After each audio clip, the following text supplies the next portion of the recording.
Good evening, and welcome to Skills for Life. Tonight, we are going to be talking about cause and effect.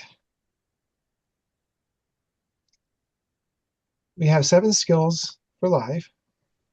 And we're going to start with thought.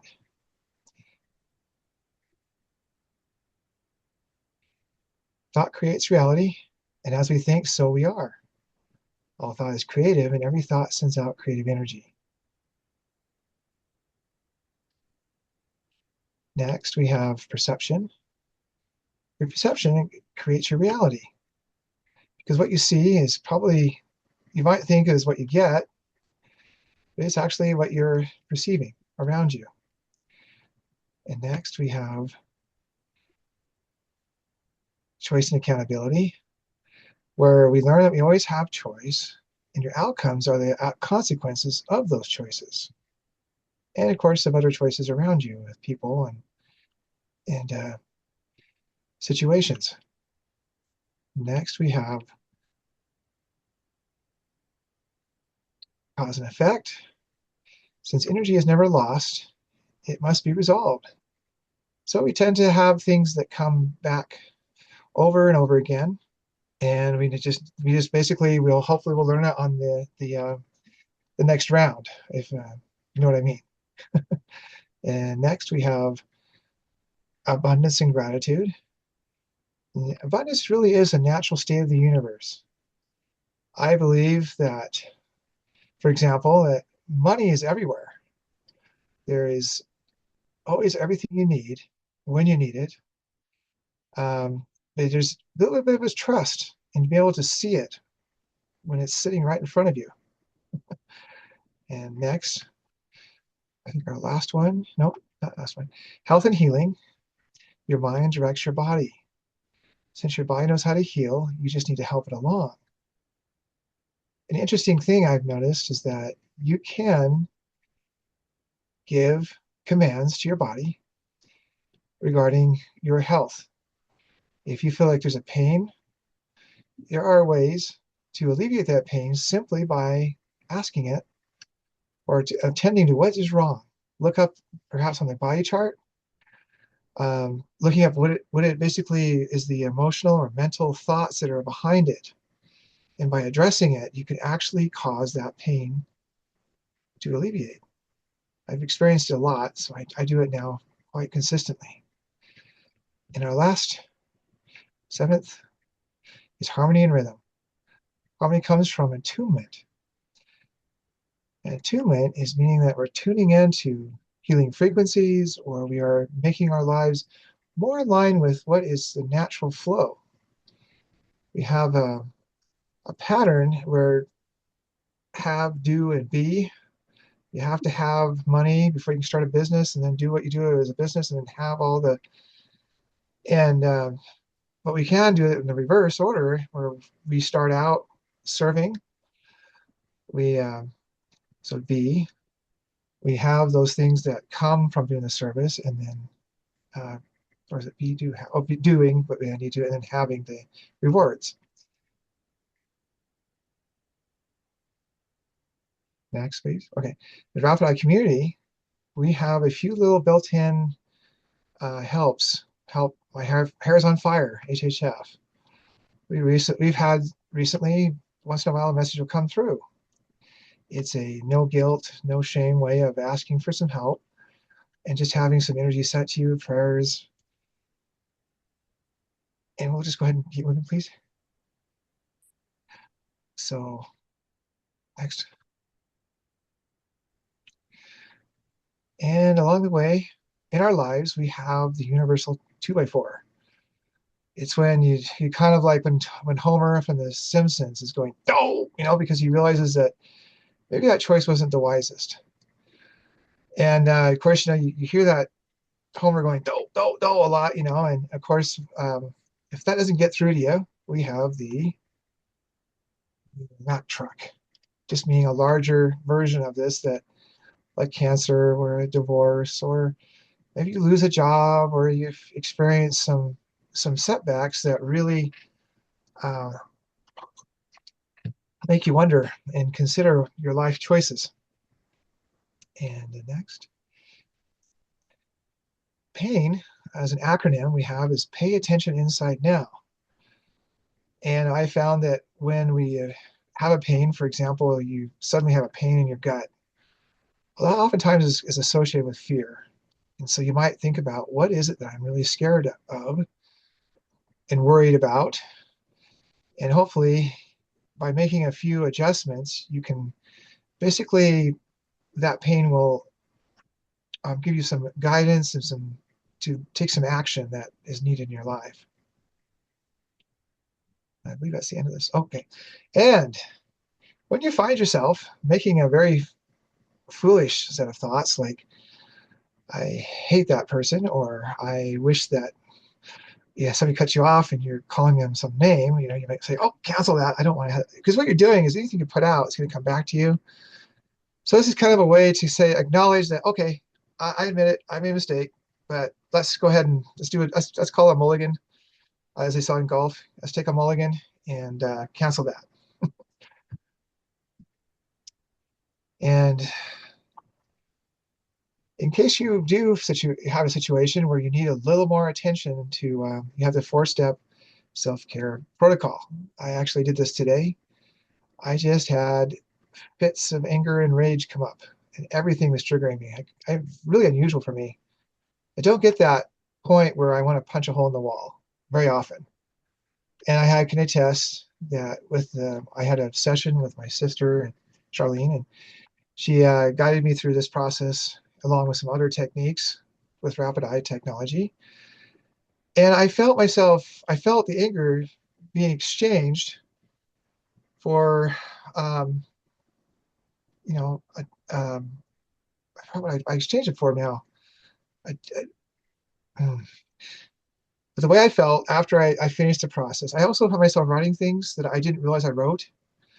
While I was in this training, while I was in this state with the training, and it was interesting when I wrote. I wrote about some alchemy that uh, and it was some other interesting things. But I felt elevated after I was done. I didn't feel angry anymore. I felt very much in control. I felt like, oh yeah, everyone has their free agency, and it's my since I appreciate and value my own free agency, I will grant that to them. They don't want to. They want to do something that maybe I'm taking offense at. I just figure, well, I can let that go. I can move on.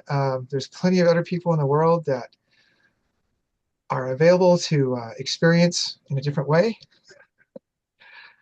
And I just felt much more sharp in my attention and my ability to.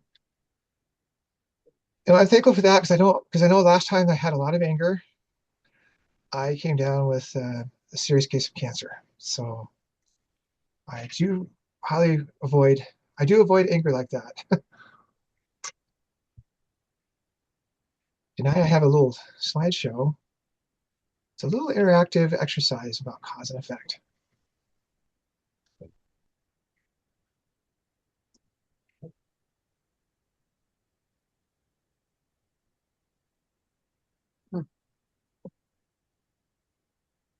Okay. So we have how thoughts, choices, and actions create results. I didn't follow all these little animation fancies, but anyway, next. So what does cause and effect mean? Cause is what starts something, and effect is what happens because of it. So when you create with what you think, say, or choose or do, you generate an effect, the result, reaction, or outcome that follows. And of course, we have reflection, which results in some kind of either a universal 2x4 that causes a little bit of pain, or a Mack truck, or just something that you just really don't really enjoy being in that state. Or what can I change? So changing your thoughts, words, and actions can change how you experience in life.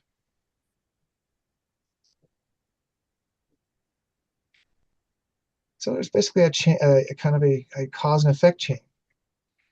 This is uses chain to explain how one choice can lead to a result. We have thought, what I tell myself, choice, what I decide, in action, what I do, and the result, well, what happens next? And it kind of boils down to that simple formula. Thoughts plus choices plus actions equals results.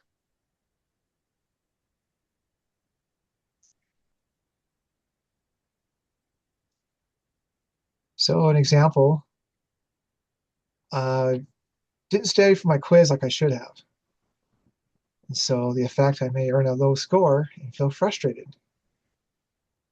So a new cause that we can replace this with is next time I study, I ask questions. I review notes, I attend my study groups. And a new effect is I feel more prepared and more likely to earn a better grade. So, yeah, and your inner words can influence the way you respond. So if I'm thinking to myself, I can't do this, I avoid trying, I hate what I'm doing right now, or I hate my life, you probably have an unfavorable effect, like I feel stuck, and, and maybe you give up too soon. Just stop trying. And helpful replacements are I can practice and improve. I can try again. I can cut myself some slack. I can cut that other person that's some slack. Maybe I can offer some kind of service so that I'm distracted from what's bothering me so much, and then I can also make a helpful contribution. It helps help lift someone else up. And so when I believe in my when I have a better beliefs like I love my neighbor or my fellow man, I want to make better choices to help them. Usually it will end up in a better result.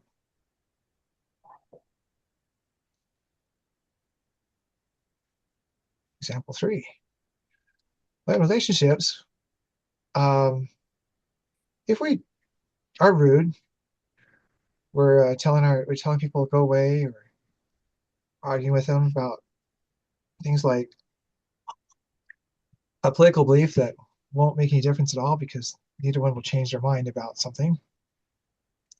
Or we don't answer our text messages, or we don't show up when we're asked to, and we don't. It causes some issues with trust. And so some of the ways that when we realize that, hey, you know what, this is not working. People are kind of pulling away from me, so I need to make sure that I'm paying attention when somebody's talking, make them feel respected, and also making sure that you keep your word, taking your cues when, like reading the room, is really a good skill to develop. I recommend that. I think our trainers, Linnell and Tanya, are really good at reading the room. They can tell when people are getting frustrated or how to smooth the situation when it gets hard.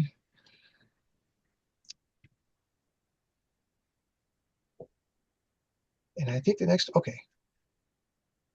So another example is driving a car care.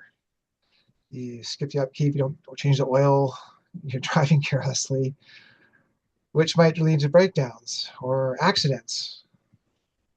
And so, I learned from my early years in driving, I ran out of gas several times in situations where I really got scared up in the mountains and didn't know how I was going to get home. Had to beg for somebody to help me out. And so I made sure now that I get down to a quarter of a tank, I'm really careful about keeping that tank up. If you ask Tyler on our road trips, I'm always like, yeah, we better find that next gas station here pretty soon.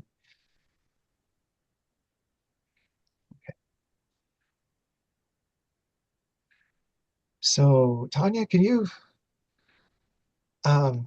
follow this little chain here and kind of expand on that? Okay. It's about learning and okay, cause and effect is not about blame, it's about learning and changing. So notice what result am I getting? So that would be like an awareness where something would happen that and it's like, oh, where did that come from? Pause and think about what cause created it, what choice led to that, and choose again, what new cause can I try? New choices create new effects. So I've heard you several times share examples of when you've had situations like notice, result, I'm seem to be collecting a lot of people on my property. Yeah. Um, and then you said, well, what caused this? Well, I think I'm a little bit, what's that word? Codependent. Codependent. And so you just thought, Yeah. well, I'm kind of enabling these people to do this. And well, Yeah. you said, okay, what new things did you try? Yeah, it was definitely codependency. If somebody needs help, I want to help them. And helping has gotten me into a lot of trouble because people become helpless and then they just vegetate. Um, but when things shifted here on the property, a lot of it was not up to me. People had to go because of the county. And yeah, thank you for reminding me about that. I'm kind of my friend Pat right now is needing to move. And Eric and I were like, well, we could possibly help buy a house and rent it to you. I think that was a real triumph, to tell you the truth. Yeah. And yeah, it's like, what are these choices getting me? Where am I going with this? I'm not getting the results that I want. Um, I'm not actually doing the things that I was doing. I'm not actually helping anyone. Um, yeah, so that wasn't the result I was hoping for. So I'm going to make a different choice.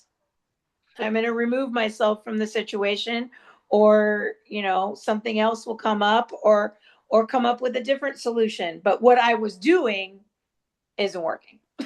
And Tanya, did you notice that the people that you did the most for ended up being the most angry with you? Yes. That happened to me so many times, and I have a really hard time staying out of martyr going, after all I've done. They call I that have to laugh at myself and go, oh, stop it. that's the codependence anthem. After all I've done for you. Yeah. Yes. Yeah, because you do.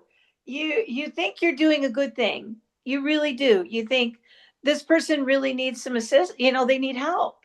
But when I keep helping and helping and helping, and then, especially with a few of the people that lived here, it wasn't helping. They weren't figuring out their own lives. They weren't figuring out their own situation. They were just stewing in it. And that wasn't assisting them at all. So that's my word that I focus on now is assisting, because when I help, it doesn't help. And it makes me miserable and it gives me too much responsibility. Yeah, that's so true. Thank you. Yep. I want to ask Kathy, can I invite you to can I present that presentation again, Tyler? And then now, Kathy, we had a short time together, and you had some interesting things to share. Can you relate to this? What result you were getting and how you kind of worked through it? Sure. Um, I right now I'm thinking of work, and a colleague that I'm working with and how I'm not saying what I need to say to her to make things change so she's on time for work. I hint around, but I won't come out and say, "Hey, if you come to work on time, then I don't have to lead these tours." And but today she came in late and I just said, "Oh, hey, there you are." Well, what if I said tomorrow, "Listen, why don't you come in on time? Why don't you come in early? And then lead Mhm. the tours you're supposed to lead, and then I can do my work." I could get a different result. Yeah. And it wouldn't make me resentful, you know, and a Yeah. little angry inside. It would just be out there. And I'm sure, she might say, yeah, why haven't you told me this before? I needed to hear this, but, or whatever, but it's not working the way it is. I've got a saying for that. It's honesty hurts once, dishonesty goes on and on and on. Oh. I'm writing that down. The other Writing thing I that like, down now. the other thing I like that's Linnell's that kind of actually has helped me be able to confront someone whose behavior is difficult is this is not what I wanted to create with you. That's good. I use that a lot. Can we create a different pattern? Because this isn't working for me. Yeah. I love that one. How can we let's brainstorm some things that would make this a better situation so that this works for everybody. Yeah. Excellent. Well, thank you. Because I think people tend to be a little less offended if you're really looking for a solution. It's releasing the blame and the shame of that and being able to say, I probably have a part in this too, so let's figure this out because somehow I'm creating this because this is what showed up. So I have to that's I have to tell Kathy this too. Okay. People who are chronically late, research has shown that they were born late. Hmm. So you have really. a great, yeah, you have a great tool and skill called rapid eye. Why don't you say, hey, I should run your birth so you can be on time. Okay. Late. Were you late? I'm asking her tomorrow. I think I'm so funny, but it's You like, are funny. yeah, I just read that research recently in a nursing journal and I thought, oh, no wonder. Totally explains my sister. Hmm. She was born late. Always late. Like 3 hours late when you're bringing the chicken. Oh, wow. Yeah, so yeah. I was told I was born early, so I'm always early There you go. No kidding. or on time. I don't know, Mom. You'll have to say that, but I don't remember. You were pretty much on time. Yeah, you still are. Good for you. I think it's a better pattern to develop, being on time. Now, what's your name? You just spoke Kathy's son. I told. Oh, Eric, yeah. Well, Oh, it's Eric. Eric. Eric, Okay. yes. Yes, sir. Thanks, Alan, for asking. Okay. I'm gonna put your name in real quick. It's Eric or K. With the C, just like Clapton. Okay. Cool. There you go. And your Tessa's son? Yes. Yeah. Oh, Tessa's son, not Kathy. no Sorry. Kathy's son. Kathy's. Yeah, Yeah, Kathy's son. Kathleen. Yeah. Excuse me, Kathy's son. Yeah. that was a joke last week. So, what kind of experience have you had with cause and effect recently? Oh, me? Are you talking to me directly, Alan? Yes. Yes, Eric. Oh, there's all kinds of stuff. Being on time, I mean, you know, that has huge reprimands. Gosh, you put me on the spot. But yeah, I mean, you go over the speed limit, you get pulled over. You don't pay your registration, all of a sudden they pull you over. And it goes down the road, and you don't replace your roof, then it starts leaking. So yeah. Have you ever had the experience where you look at somebody in a certain way, either male or female, and they sort of start taking interest in you, going, "Oh, uh, better back out of that." You betcha. It's like danger, danger. You have a guy going up to you and kind of going, "Hey, what are you looking at?" And or maybe a girl saying, "Are you staring at me?"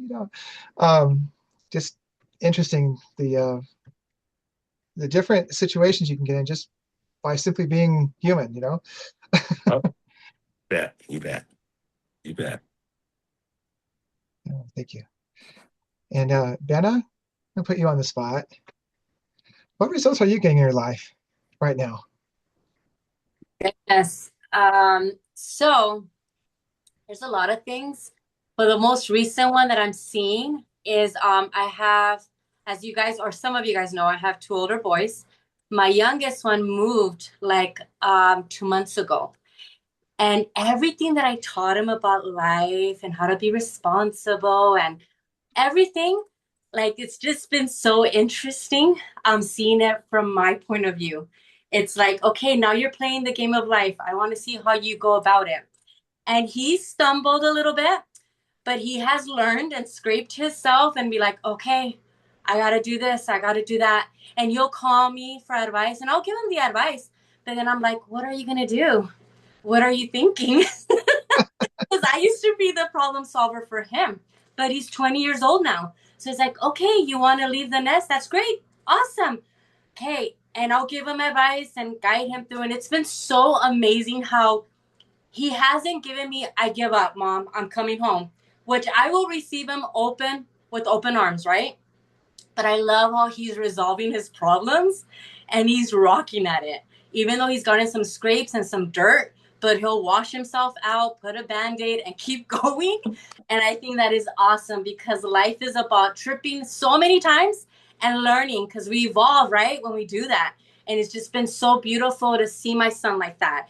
And before I used to be so controlling. And you got to do this and you got to do that and you got to be on time and you got to do this, and it will frustrate him. It will cause anger and frustration and, oh, you're too much in my face, mom, back off.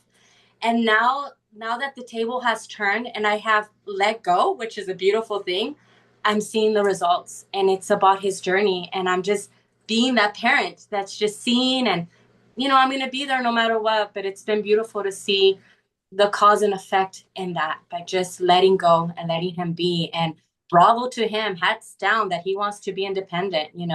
And so yeah, that's my little spill. So thanks, Ellen. Oh, that was great. Thank you.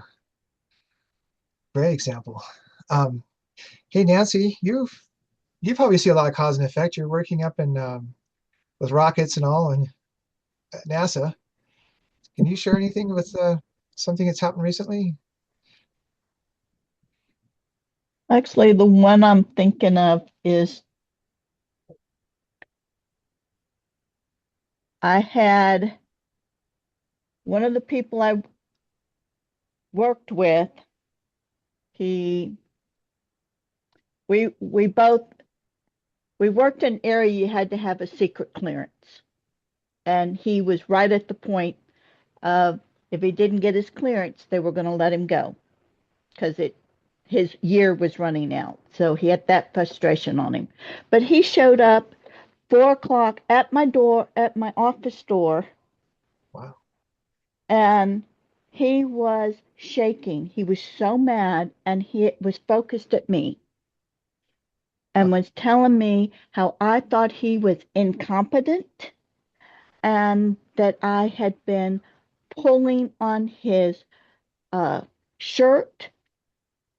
And I was like, man, that's like, this was just out of the blue. It was Friday, and there was only two people on the hallway because it was like 4:15 in the afternoon. He went ahead and left.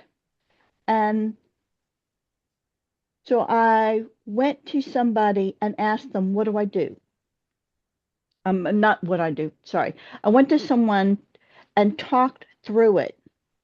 Here's what was being said. And so they were breaking it down. Okay, um, saying you pulling on, breaking it down. I asked him for a number, the incompetence. I asked him for the phone number we wear on our badge around our neck. And as soon as I saw the number, I actually picked up the badge and read it for myself. I did not even give him 30 seconds to give me an answer to my question. That may be where he got incompetence. Oh, um, the grabbing, it was like, where were you? Did you brush against him? No. Did when you picked up the badge, was it in his hand or against his body? So we broke it down to what was so talking to a trusted somebody you trust to help break it down. And it was like, no matter how wrong he was and inappropriate, I made amends for my part of it, which was my discourtesy. So the manager who didn't know what to do because he had to write it up and give he was relieved when I said I'd like to make amends to him. Can we do it in your office, a neutral ground? And sure. So we did the amends, and it didn't he for me it was great because it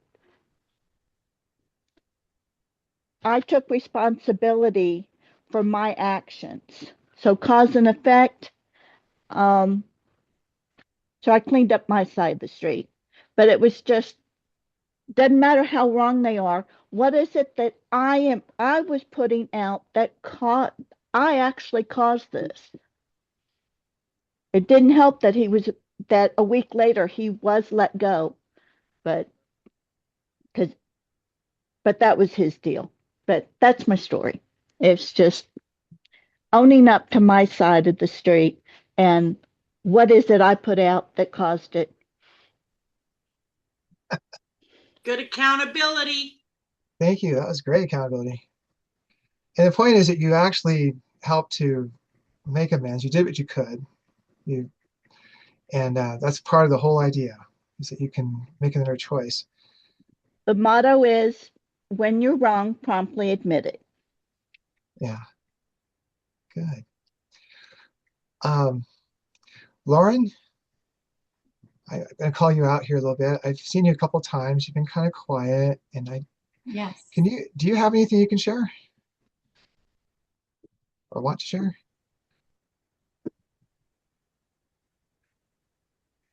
Think of yourself. You're on the Tonight Show.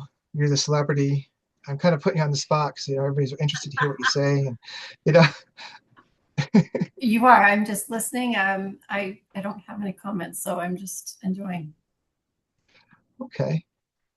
Well, thank you. So when I was preparing for today, I was thinking about all the different ways that I can make this experience enjoyable of leading this class. It's a I get to, not that I have to. And I actually ran that in the session, and it's interesting. I do genuinely feel kind of this sense of enjoyment, like we're kind of sitting around a campfire, or I'm sitting at the desk, and David Letterman, I'm just kind of, or I mean Johnny Carson, I'm just kind of tapping the card, and saying, yeah, and we've got these questions, and got to kind of pace it a little bit, and um, can we go to the next slide, Tyler?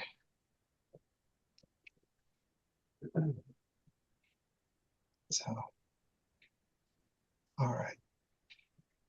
So I do have a video I wanted to share as well, but so what I was going to do is like take one situation and complete a chain, and then we kind of did that. Each person already did this situation, the cause, the effect, and then the new cause and new effect. So very good. You follow it even without the prompting. Um, so I'm gonna go ahead and take over the share here for a minute, Tyler. Uh, and I'm gonna take on.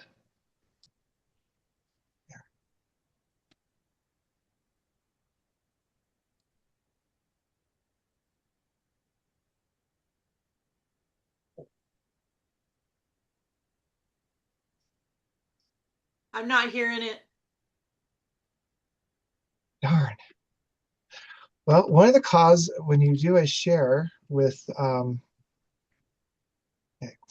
with Zoom is that if you don't mark, I mean, it should be by default, I think, should be that you click on the share sound and optimize for video sharing. And I forgot. Okay, try again. Thank you. And now I lost my feed. think this is it right here, hopefully. Yes. Okay, is the sound on? Nope. Turn the sound off. Weird. Okay. Here are the 12 laws of karma that explain how your thoughts and actions shape your life. Karma is not superstition. It is consequence. Every choice you repeat becomes a direction. 1. The law of cause and effect. Nothing happens randomly. What you think, tolerate, and practice eventually returns as outcomes. 2. The law of creation. Life does not improve on its own. You either build it intentionally or live inside what others design. 3. The law of humility. You cannot change what you deny. Growth begins the moment you stop pretending. 4. The law of growth. Your environment changes only after you do. Waiting for life to change first is a mistake. 5. The law of responsibility. Where you are now is partly the result of what you allowed. Ownership is power. 6. The law of connection. Every action is linked. Small habits today shape the future you will live inside. 7. The law of focus. Divided attention creates weak results. Mastery demands presence. 8. The law of integrity. Your values mean nothing if your behavior contradicts them. Alignment builds credibility. 9. The law of presence. You cannot move forward while living in regret or resentment. Attention creates progress. 10. The law of repetition. Lessons repeat until learned. Pain often returns wearing different faces. 11. The law of patience and reward. Real results take time. Shortcuts delay maturity. 12. The law of significance. What you give effort to grows. Energy invested wisely becomes influence. The most important truth, karma is not punishment. It is feedback. Life responds to who you consistently are. If you found this valuable, like and follow. Okay. Let's see. Let's stop share. Okay. I really like that video. I think that was one that Nell probably shared. Is that look familiar to you, Linnell? Are you talking to me? Yes. Did you What did they recognize say? that video? Did you share that with me? Somebody shared I it with me. did. I saw it, on the ever loving Facebook, and I liked it. I did too. Was there any one of those points he made that kind of stood out to you? Um, the biggest thing about what I feel like is being talked about tonight is you really do want to understand cause and effect.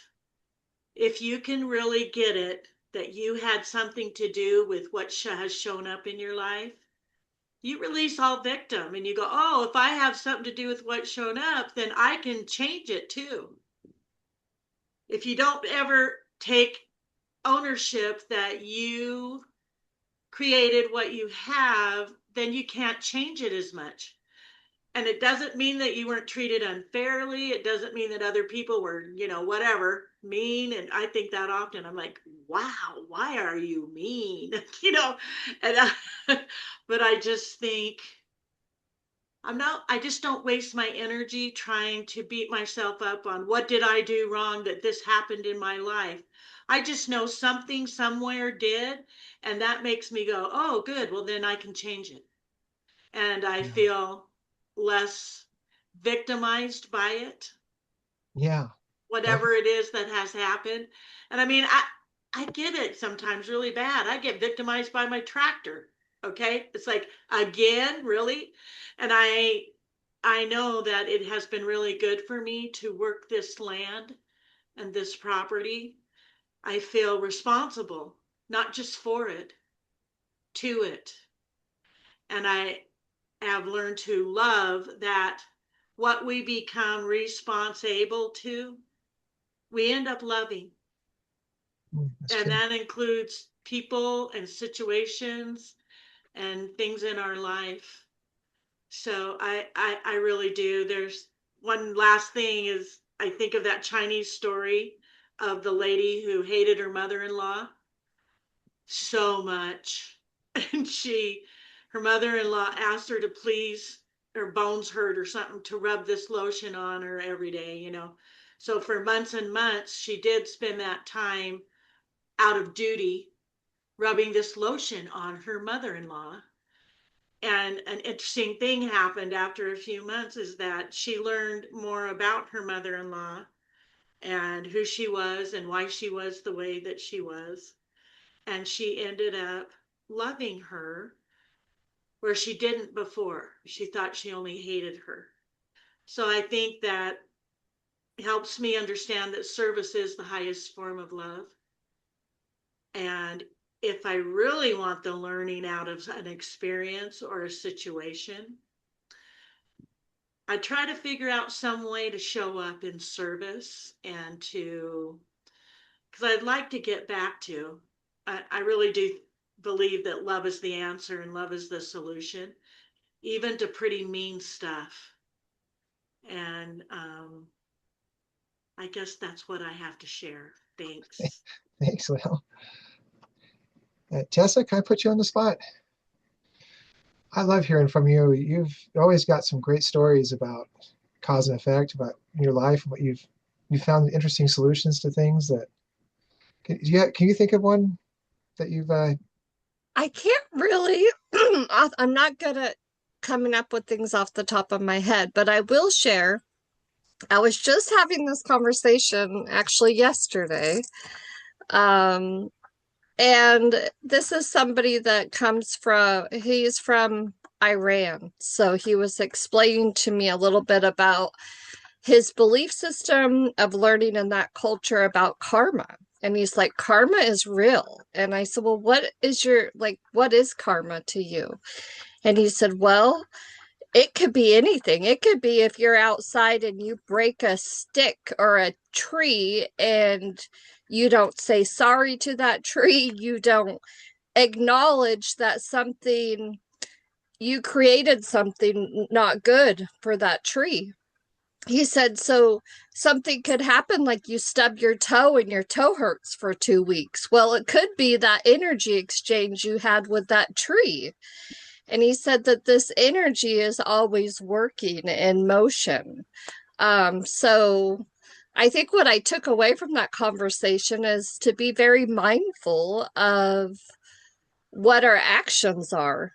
Even the littlest we may think has no effect in our life, and it really could have big effects. That's a good point. I think I have been aware of, in the art of feng shui, we I notice when I clean out my closet, it brought up feelings. It brought up I started triggering on things. And as I started to eliminate, like, I think I had like 20 pairs of pajamas and the drawer was just stuffed full. I haven't worn some of them for 15 years. So, basically just cleared about half of it out, and so now there's all this space in there. And it just felt like all of a sudden kind of something, it's kind of a relief of, I don't have all this pressure. And I thought, wow, could it really? So I went over, I got the shelves down, I got some blankets or some sheets out, and again, I kind of kept feeling this load being lifted off. And then cleaning it, it felt like there was a sense of, oh, I think I'm feeling a little bit more calm now. And then, of course, I started getting triggered about other things, and I had a session to finally, kind of lift that. Just get this feeling of being angry. How it's the silliest thing. You feel like punching your fist against a wall, and you bruise your knuckles, and you think, oh, who got hurt in this situation? Well, the wall doesn't care, but yeah, my fists are hard now. uh, Yeah, Dr. Wayne Dyer called that being punished by your anger. yeah, it's good, definitely what it is. And there's when you when you have compassion on someone else, I mean, I love the story of the Lord of the Rings. The most pitiful creature in that story was Gollum. He used to be a hobbit. He made a choice about he wanted the ring so badly that he strangled his friend. You learn this later, of course, but the point is that that choice and his following, he was despicable. He filthy, loathsome, and yet the mercy that Bilbo had on him, and later Frodo, he ended up being he ended up being the salvation of the whole world because Gollum basically fell off the cliff and into the lava with the ring. He was so intent on having it, he started dancing around and got too excited and went over. Really quite ironic. Not quite the way I saw the ending for that movie when I first saw it. Has anyone else know what I'm talking about with seeing this and having that feeling of being moved? When I guess the movie I thought really captured it really well. At the end of all things.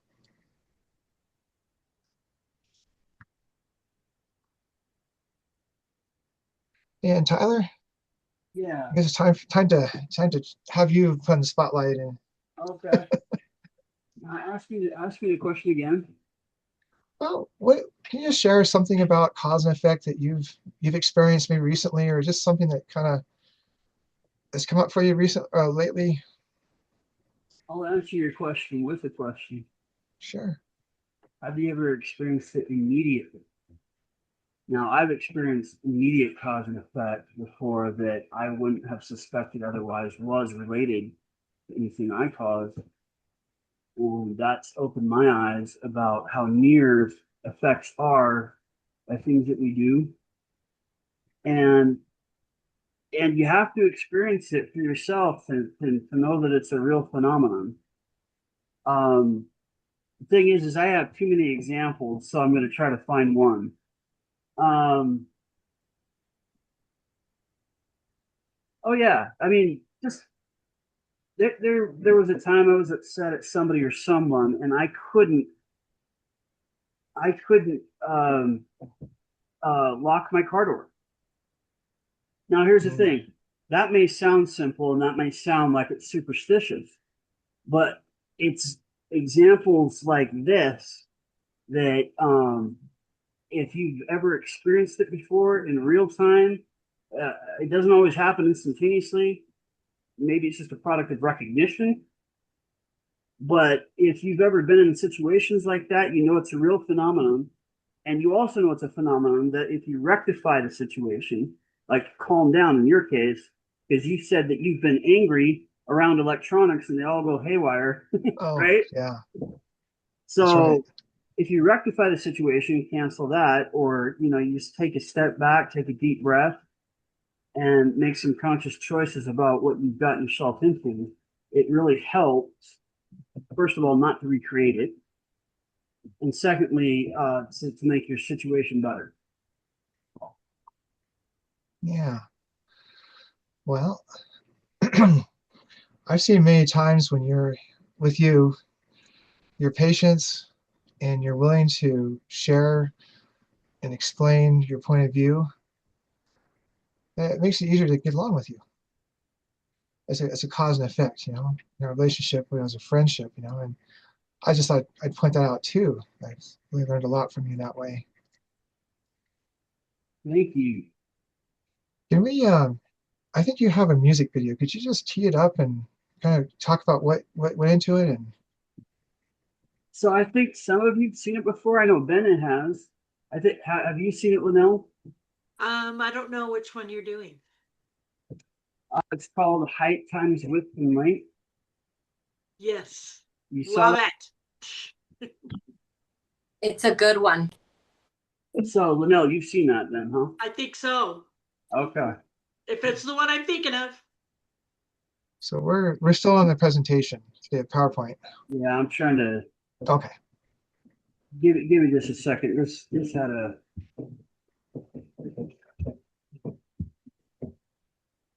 all right. Back to share. Yeah.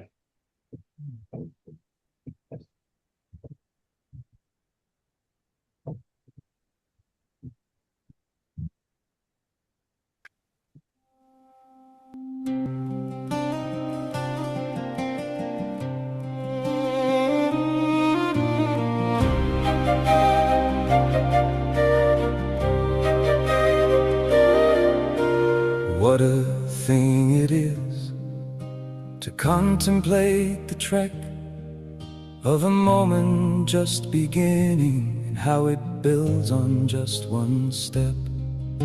A cycle as it goes, or maybe tangent on its own, moving and then changing, only so much of it will show. With the eye we watch, yet it matters with the eye, not there to see the increase or enduring course it rides. It may not be the best thing to believe, there's no impression. Nature will sit you down at times to give you a full lesson. Because it may not all be tracked, can't mean it has no life. Confusing insignificance for what might fade out from our sight. We turn our back at times to think the impact loses strength, especially trying to measure height times width and length.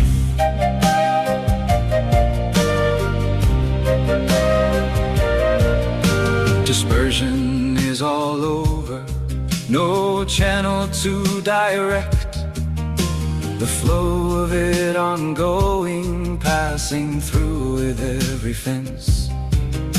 Breaching yet rebounding, returning to the source, redoubled and compounding, a reckoning before us. I want to keep it welcome.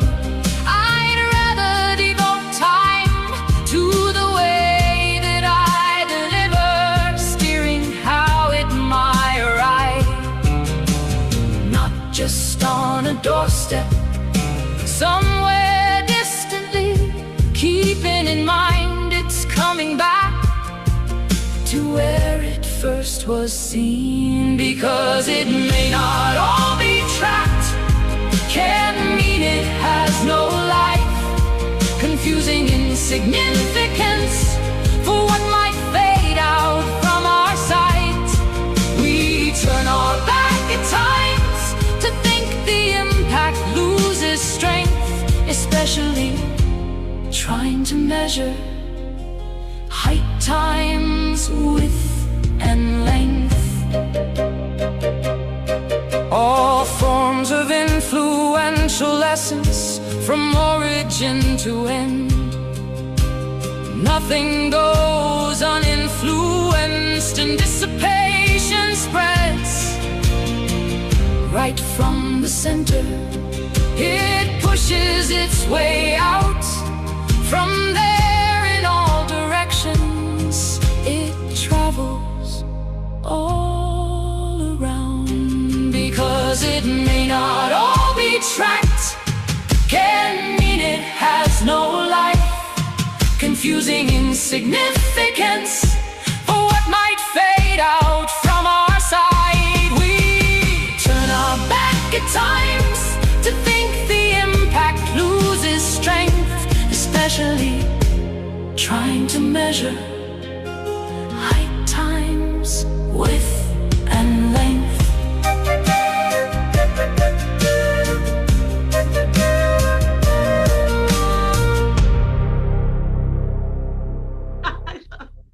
I have not seen that. That's awesome. I haven't seen that. Isn't that great? Thank you, Tyler. Oh, I loved it.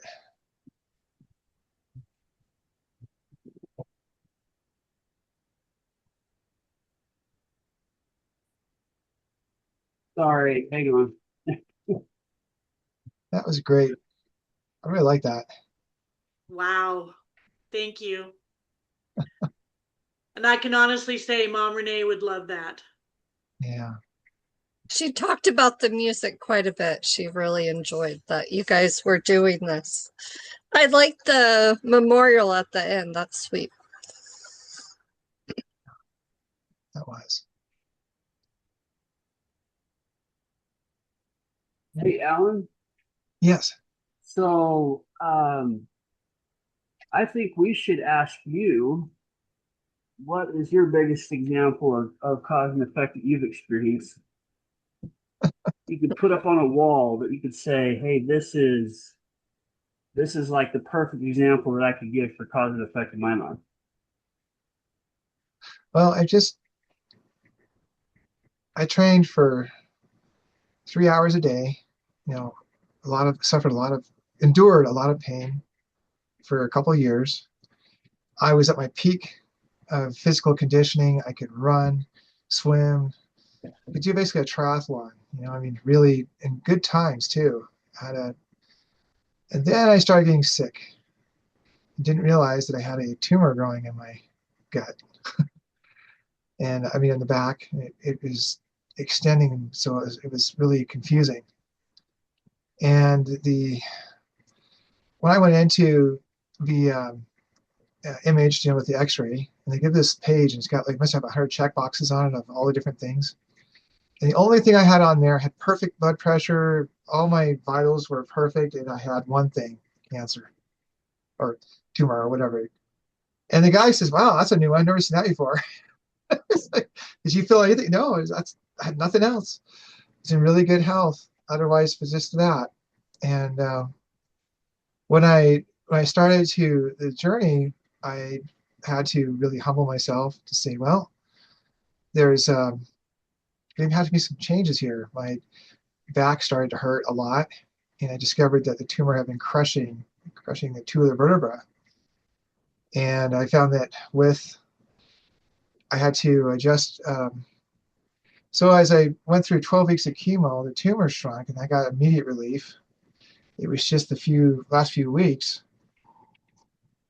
Last month was really hard because then it started to really break down muscle. Breathing started to get harder.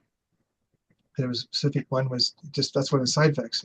They had to watch it. I couldn't even take the last dose because they said, well, it's too dangerous. Your lungs are getting too damaged. And then when I made a choice to follow Gerson therapy protocol, for some reason, the medical institution has a real negative impression of it. If you look on the website, they give all these warnings. But yeah. Okay. And, in case you don't know, it's this very simple protocol. You change your diet. You basically limit a lot of your diet. You're eating like oatmeal for breakfast and salad for lunch and a baked potato with some simple for dinner. And then during that time, you're also juicing. So you're taking an ounce of juice every hour. And it's apples and carrots. And I added in beets and a few other things like ginger, and I heard that was good for cancer, and turmeric and so forth. And also I started brewing what's called SCAC tea, which is FDA approved to say that it does treat cancer. And so I did what the surgeon refused to believe. The tumor shrunk. My blood tests came out where I no longer had indicators they all used to say, oh, you have cancer. Nope, they're all dropped below it.